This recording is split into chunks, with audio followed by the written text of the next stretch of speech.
राधे राधे भक्तजनों। अब आप सुनेंगे विश्वामित्र और वशिष्ठ की कथा। हमारे देश में किसी समय एक राजा थे। उनका नाम विश्वामित्र था। उनके 10 पुत्र थे। उनके पास बहुत बड़ी सेना और अतुल धन संपत्ति थी। प्रजा में सब लोग उनका 12 दमदामा मानते थे। एक बार वो अपने राज्य के किसी जंगल में शिकार खेलने गया। उनके 10 पुत्र और बहुत से सैनिक भी उनके साथ थे। जंगल में डेरे डाल दिया गया, तंबू ताना गया। वहाँ से कुछ दूर एक घास भूसे की कुटिया थी जिसमें वशिष्ठ मुनि रहा करते थे। उन्होंने जब सुना कि राजा जंगल में आए हुए हैं तो एक दिन विश्वामित्र को अपनी कुटिया पर भोजन के लिए आमंत्रित किया। विश्वामित्र जब अपने पुत्र और कुछ सैनिकों के साथ कुटिया पर पहुँचे तो वशिष्ठ ने उसका बड़ा स्वागत सत्कार किया। उन्होंने सोने चांदी के बर्तनों में परोस कर तरह तरह के स्वादिष्ट भोजन कराया। भोजन करने के पश्चात राजा ने वशिष्ठ से पूछा, आप रहते तो घास भूसे की कुटिया में है, आपने यहाँ यह सोने चांदी के बर्तन और खाने पीने की यह वस्तु कहाँ से जुटा लेते हो? वशिष्ठ ने कुटिया के पास बंधी हुई गाय को दिखते हुए कहा, मेरे पास यह नंदिनी गाय है। यह मन भर दूध रोज देती है, इसलिए मुझे कभी किसी चीज़ की कोई कमी नहीं होती है। मैं जब जो चीज़ चाहूँ दूध के बदले में प्राप्ति कर सकता हूँ। नंदिनी गाय को देखकर राजा मोहित हो गया। वो वशिष्ठ से कहने लगा, यह गाय मुझे दे दो, मैं इसके बदले में तुम्हें 500 गाय और इतने ही सोने के सिक्का दे सकता हूँ। राजा समझते थे कि उनके राज्य में कोई उनकी बात को टालने का साहस नहीं कर सकता है, पर वशिष्ठ ने उन्हें गाय देने से साफ मना कर दिया। राजा नाराज हो गया। उन्होंने अपने सैनिकों को गाय को खूंटे से खोलकर ले जाने की आज्ञा दे दिया। सैनिक गाय को खोलकर चलने लगे। गाय वहाँ से जाना नहीं चाहती थी। वो बार बार लफाती और सिर हिलाती और वशिष्ठ जी की ओर देखकर आंखों से आंसू बहाने लगती। वशिष्ठ जी से रहा नहीं गया। उन्होंने क्रोध में भरकर जोर से चिल्लाकर कहा, छोड़ दो गाय को। राजा होने का यह तो अर्थ नहीं कि तुम प्रजा की कोई भी चीज़ जब चाहो लेकर चल दो। कुटिया पर मचा हुआ शोर सुनकर पास के खेतों में काम करने वाले किसान लाठियाँ लेकर वहाँ आ गया। राजा ने आज्ञा दी, इन सबको मार कर भगा दो और गाय को ले चलो। सैनिकों और किसानों में युद्ध होने लगा। राजा के 10 पुत्र भी सैनिकों को साथ हो लिया। उनके पास बरछी, भाला, बलम, तलवार, फरसा आदि तरह तरह के हथियारों थे। किसानों ने पास केवल लठियाँ थी। युद्ध कई दिनों तक चलता रहा। राजा ने राजधानी से और सैनिक बुलवा लिया। किसानों ने भी राज्य भर के गांव गांव में डुगडुगी पिटवा कर किसानों को इकट्ठा कर लिया। राजा के अनेक वीर सैनिक और 10 पुत्र युद्ध में मारे गए और कितने ही मैदान छोड़कर भाग गया। राजा को अपनी इस हार से बहुत दुख हुआ। युद्ध में हुए रक्तपात ने उन्हें युद्ध और हिंसा की नृत्य कथा का बोध करवाया।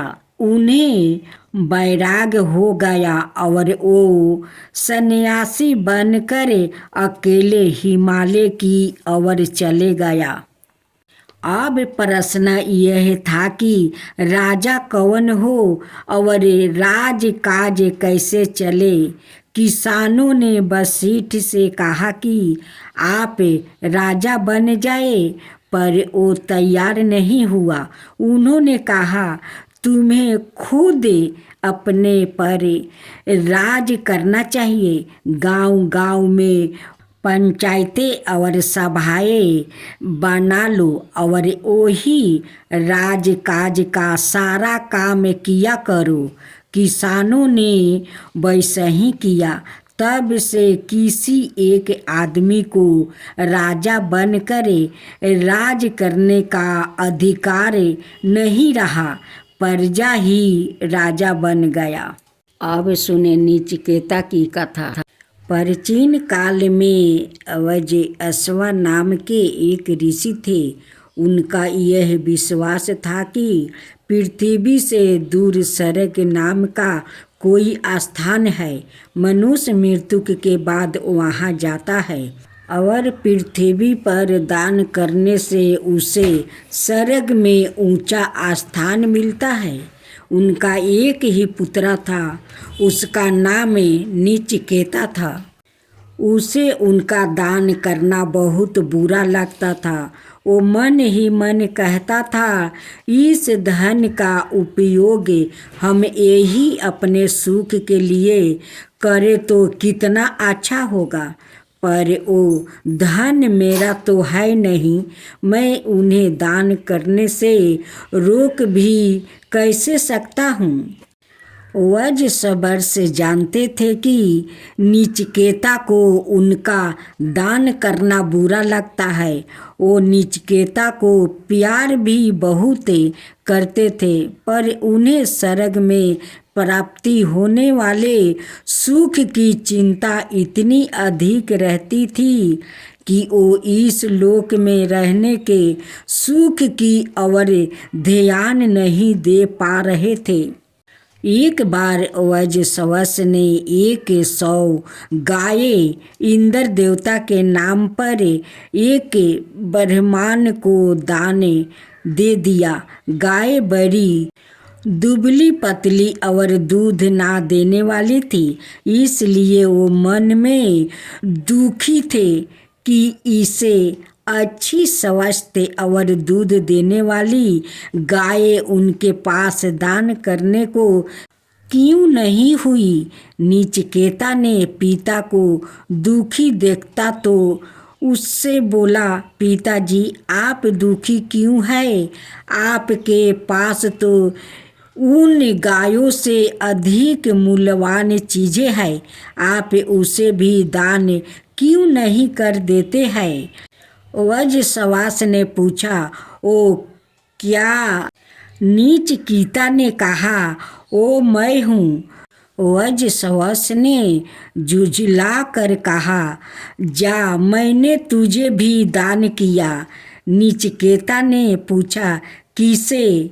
वज्रसवास बोले, यम को। नचिकेता उसी समय घर छोड़कर मृत्यु के देवता यम की खोज में चल दिया। वहाँ मृत्यु से डरता था, फिर भी उसने सोचा, इससे पहले भी लोग दुनिया में मरते रहे हैं और इससे आगे भी मरते रहेगा, इसलिए मौत से डर किस बात का। चलते चलते नीचकेता यम के द्वार तक पहुंच गया। वहां उसे मालूम हुआ कि यम कहीं बाहर गया हुआ है, 3 दिन बाद लौटेंगे। वो 3 दिन तक उनके द्वार पर पारा उनके लौटने की प्रतीक्षा करता रहा। जब यम लौट कर आया तो उन्होंने उससे पूछा, तुम कौन हो, यहाँ कैसे आना हुआ? नीचकेता ने कहा, मेरे पिता ने मुझे आपको दान दे दिया है, अब मैं यही रहूँगा। यम बोला, दान दान कैसा दान? दान के तो 2 पक्ष होते हैं, एक देने वाला और एक लेने वाला। जहाँ लेने वाला कोई मौजूद ना हो वहाँ दान कैसा?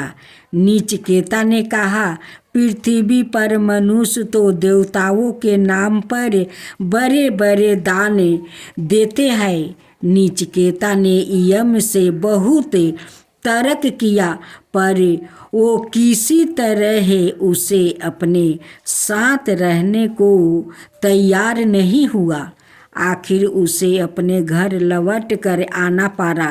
पिता ने उसे देखा तो आश्चर्य में पड़ कर रह गया। उन्हें नीचकेता के लौट आने से मन में खुशियाँ तो बहुत हुई, पर बोले, मैंने तो तुम्हें दान कर दिया था, फिर तुम लौट कैसे आए?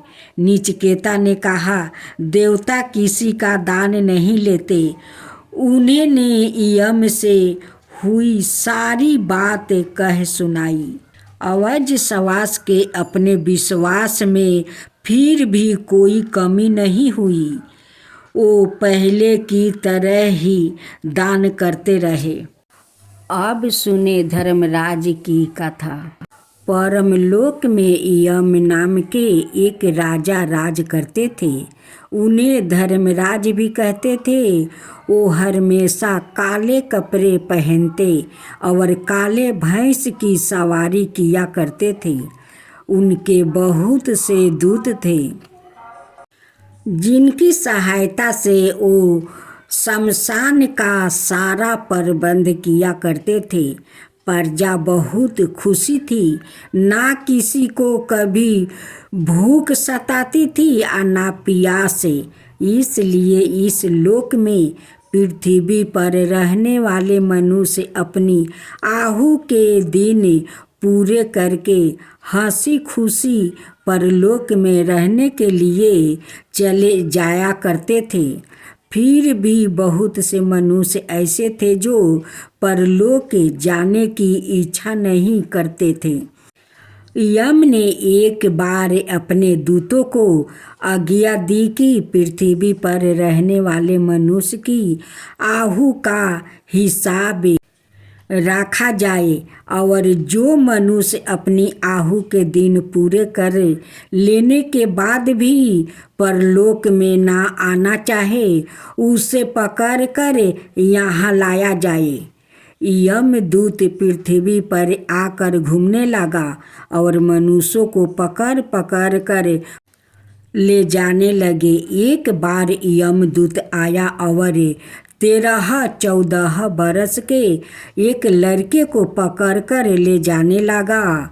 लड़का जाना नहीं चाहता था। उसने अपने दोनों हाथों से कस कर एक खंभा को पकड़ लिया और यमदूतों से कह दिया, मैं परलोक नहीं जाऊंगा। दूत लौट गया और जाकर यम को सारी बात बता दिया। यह सुनते ही वो क्रोध में भर कर लाल पीले हो गया। वो उसी समय काले कपड़े पहने और काले भैंस पर सवार होकर उस लड़के के घर आ गया और लड़के की बाह पकड़ कर खींचने लगा। खींचा तानी में खंभा उखड़ गया। वो खंभा कुछ दूर जाकर गिरा। शोर सुनकर बहुत से लोग वहाँ इकट्ठा हो गया। उनमें कैलाश पर्वत पर रहने वाले शिव भी थे। शिव ने यम से कहा, इस छोटे से लड़के को पकड़कर खींचते हुए तुम्हें शर्म नहीं आती है? छोड़ दो इसे और पृथ्वी पर फिर कभी मत आना। यम अपना सा मुंह बनाकर आपस लौट गया। उन्होंने अपने दूतों को भी पृथ्वी पर भेजना बंद कर दिया। उन्होंने आज्ञा दी कि कोई मनुष्य परलोक में आना भी चाहे तो उसे किसी रास्ते से ना आने दिया जाए। अब मनुष्यों को परलोक में जाना बंद हो गया। जो मनुष्य जन्म लेता वो फिर पृथ्वी पर ही रहता था। उसके बच्चे और बच्चे के बच्चे भी वही रहते थे। इस प्रकार कुछ ही दिनों में पृथ्वी पर रहने वाले बच्चों, जवान, स्त्री, पुरुष की संख्याएं इतनी अधिक बढ़ गई कि उनके रहने के लिए जगह की कमी होने लगी। खाने पीने की वस्तुओं भी इतनी कमी हो गई कि लोग भूखे मरने लगे। दुखी होकर लोग ने शिव जी के पास जाकर विनती की कि वो उनके लिए परलोक जाने के रास्ते खुलवा दे।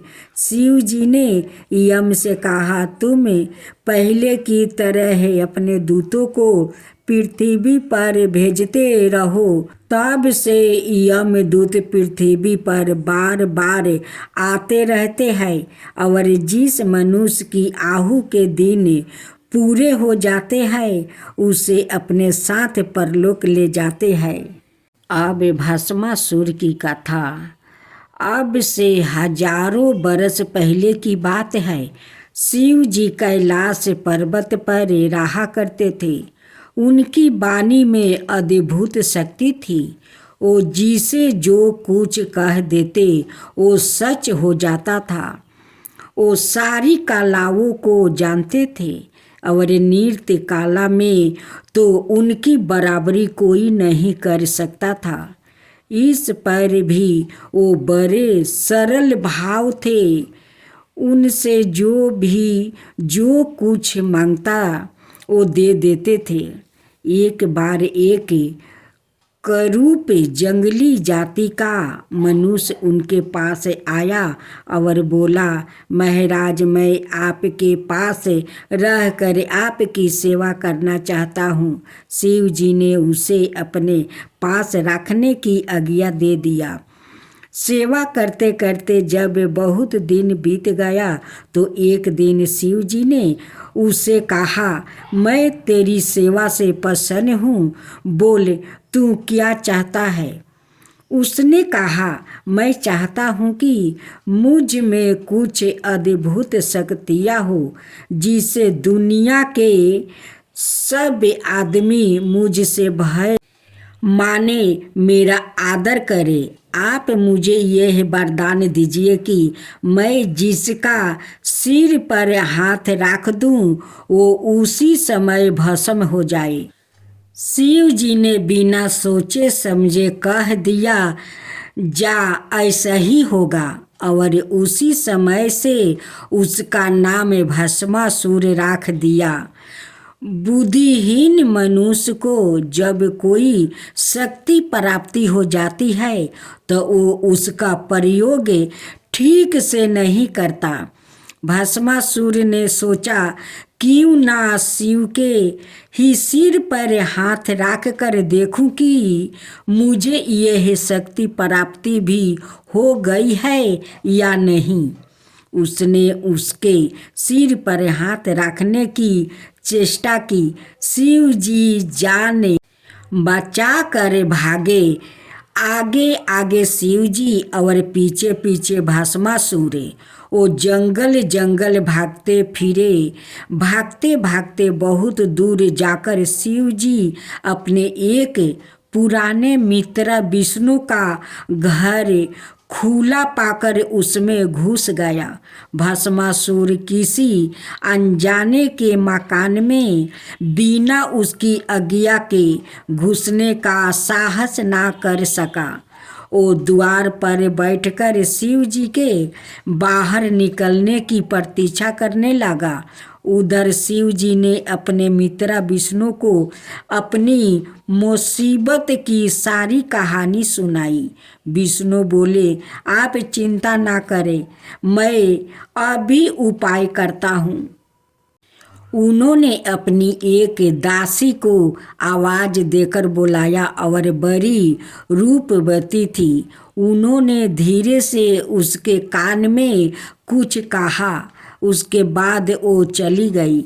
विष्णु की दासी नृत्य कला में बड़ी निपुण थी।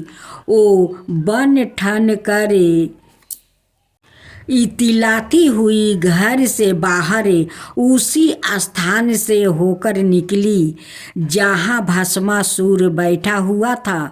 उसने दासी से पूछा, अभी शिव जी यहाँ आए थे, वो कब तक बाहर आएंगे? दासी ने कहा, शिव जी यहाँ कहाँ है? वो तो कैलाश पर्वत पर रहते हैं, मैं तो खुद उनसे मिलने वहाँ जा रही हूँ। भस्मासुर ने कहा, मैंने तो अभी उन्हें इसी घर में जाते देखा था। दासी तुनीक करे आंखें भोर मटकाती हुई बोली, तो तुम यही बैठो, उनकी प्रतीक्षा करते रहो, मैं तो जाती हूँ। भस्मासुर ने सोचा, मैं भागने में पीछे रह गया था, शायद मुझे धोखा हुआ हो कि वो इस घर में घुसे हैं। वो दासी की सुंदरता पर रीझ कर उसके पीछे चल दिया। जब वो दोनों कुछ दूर आगे निकल गया तो उसने दासी से पूछा, तुम कौन हो? दासी ने कहा, मैं एक नर्तकी हूँ, शिव जी को अपना नृत्य दिखाने जा रही हूँ।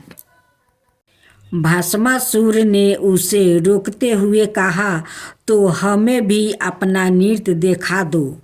दासी बोली, मैं हर किसी के सामने नृत्य नहीं करती, मैं तो केवल उन्हीं के सामने नृत्य करती हूँ जो मेरी तरह नृत्य कर सकता है। भस्मासुर ने झूठी शान दिखाते हुए कहा, नृत्य तो मैं भी कर सकता हूँ, तुम अपना नृत्य दिखाओ।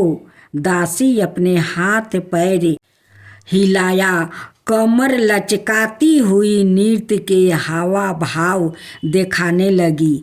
उसके कहने से भस्मासुर भी उसी तरह नाचने लगा। नाचते नाचते दासी ने अपना एक हाथ सिर पर रख लिया। भस्मासुर ने भी वैसा ही किया। उसका सिर पर हाथ रखना था कि वो ही जल कर भस्म हो गया। दासी घर वापस लौट आई। उसने विष्णु को सारी बात बताई। शिव और विष्णु इस घटना को सुनकर हंसते हंसते लोट मोट हो गया। अब सुने लपसी तपसी की कथा। एक लपसी था, एक तपसी था। तपसी हमेशा भगवान की तपस्या में लीन रहता था। लपसी रोजाना सवा शेर की लपसी बनाकर भगवान का भोग लगाकर ही जिमाता था। एक दिन दोनों झगड़ा करने लगा। तपसी बोला, मैं रोज भगवान की तपस्या करता हूँ, इसलिए मैं बारा हूँ। लपसी बोला, मैं रोज भगवान को सवा शेर लपसी का भोग लगाता हूँ, इसलिए मैं बारा हूँ। नारद जी वहाँ से गुजर रहे थे। दोनों को झगड़ता देखकर रुक गए और उनसे पूछा कि तुम क्यों लड़ रहे हो? तपस्वी ने खुद के बारा होने का कारण बताया और लपसी ने अपना कारण बताया।